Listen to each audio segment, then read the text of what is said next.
Hello my dear friends, today's video is about how to do the presentation effectively. நம்ம எங்க ஒரு PPT present பண்ணுவோம் இல்ல ஒரு கான்ஃபரன்ஸ்ல பேசுவோம் அப்படி இல்லாட்டி நம்மளோட கம்பெனியோட ஒரு அத்தாரிட்டேட்டிவா நம்மளோட presentation நம்மளோட கம்பெனியோட growth பத்தின ஒரு டீடைல்ஸ் ஒரு presentation பண்ண போறோம் அப்படினா how can we do the presentation அப்படிங்கறது today's video. First வந்து நீங்க present பண்ண போறீங்க அப்படினா just you look at the audience and wish them if it is a morning say good morning to everyone with a happy smile. You should express your happiness and you should create some interest among the audience. It is very, very important. If you are a presenter, it's very important. You are creating some kind of interest to the audience to listen to you. This is the first one, you need to do that. The second one, thank them for listening or they are going to listen. Thank the people, those who gave a chance to listen to it. Next பார்த்தோம் அப்படின்னா introduce a topic. என்னோட presentation நீங்க என்ன பேச போறீங்க அப்படிங்கற ஒரு டாபிக்கை ரொம்ப அழகா இன்ட்ரஸ்டா அதோட purpose என்ன அதோட importance என்ன அப்படிங்கற அதோட வந்து உங்களோட டாபிக்கை ஃபர்ஸ்ட் டாபிக் சொல்றீங்க அதுக்கு அப்புறம் அதோட ஒரு importance என்ன இது ஏன் நீங்க சூஸ் பண்ணிக்கீங்க எதுக்காக இத பண்றீங்க அப்படிங்கறத வந்து ரொம்ப அழகா டிஃபைன் பண்றீங்க. Next வந்து they explain about the importance of the presentation. நம்ம ஏன் இன்னைக்கு இந்த பிரசன்டேஷனுக்கு இங்க வெயிட் பண்ணிட்டு இருக்கோம் ஏன் இத கேக்குறோம் இதோட முக்கியத்துவம் என்ன அப்படிங்கறத நெக்ஸ்ட் வந்து சொல்லிட்டு இருக்கீங்க. நெக்ஸ்ட் பாத்தீங்க அப்படினா you have to say about the positives or content of the presentation. If you are a person in charge of a company, you are presenting this.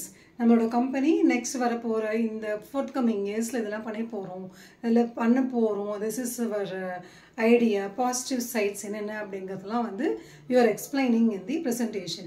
Next என்ன பாத்தீங்கன்னா அதோட analysis இதோட from the lower level to the topper level என்னென்ன பண்றோம் என்னெல்லாம் ground work பண்ணோம் அதுக்காக என்ன அனலைஸ் பண்ணோம் என்ன பண்ணிருக்கீங்க என்னெல்லாம் வந்து future plan இருக்கு அப்படிங்கறது you have to analyze it. If இதே வந்து ஒரு கான்ஃபரன்ஸ்ல பிரசன்ட் பண்றீங்க அப்படினா உங்களோட டாபிக்கை நீங்க எந்த அளவுக்கு எடுத்துக்கிங்க suppose if it is in English literature you are taking in any author work and you are analyzing it why you have chosen this topic and என்ன அத analyse பண்ணிக்கீங்க suppose it is a psychological study ஏன் இந்த பேப்பரை வந்து psychological studyல நீங்க பண்றீங்க என்ன purpose இந்த கேரக்டர்ஸ் எல்லாம் எப்படி இருக்காங்கங்கறத சொல்லுவீங்க.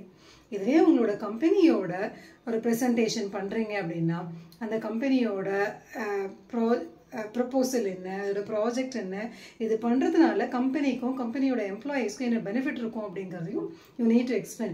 எப்பவுமே இப்ப இருக்கிற பீப்பிளோட மைண்ட் செட் என்ன அப்படினா what is the benefit of doing this it's very important.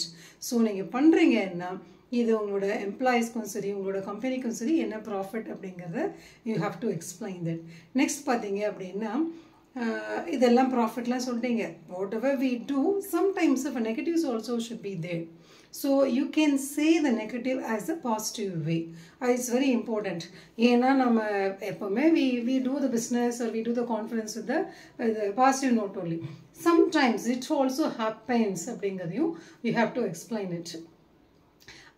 At last once you need to give the conclusion and the conclusion la kudukumbodhu you need to create a kind of a very positive vibe among the students among the audience. Since I'm a teacher I used to say this, you have to create a positive vibration among the employees or the people in the profit in the project நம்ம எடுத்து பண்ணோம் அப்படினா நம்மளோட கம்பெனியோட take over என்னவா இருக்கும் நம்மளோட கம்பெனியோட growth என்னவா இருக்கும் அப்படிங்கிறது you can say that. Okay, next பாத்தீங்க அப்படினா இந்த கன்க்ளூஷன்ல you should create எப்படி ஒரு ஹிட்லர் பேசினா அதுக்கு அப்புறம் ஒரு affective speech இருக்கும் affective communication இருக்கும் இல்லையா அந்த மாதிரி உங்களோட presentation முடிஞ்சதுமே எல்லாரோட மைண்ட் செட்லயும் ஓகே நம்ம இத பண்ணலாம் அப்படிங்கற ஒரு thought process you need to create it. This is what the good presenters ideology you have to create it.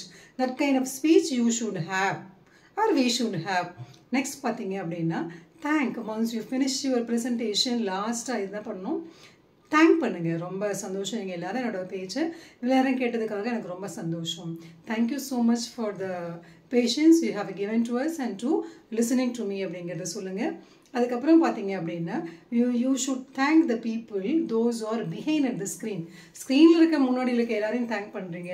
இந்த presentation பர்ஃபெக்டாக பண்ணுது போயிட்டுருக்கு அப்படின்னா there are other people who also work for that.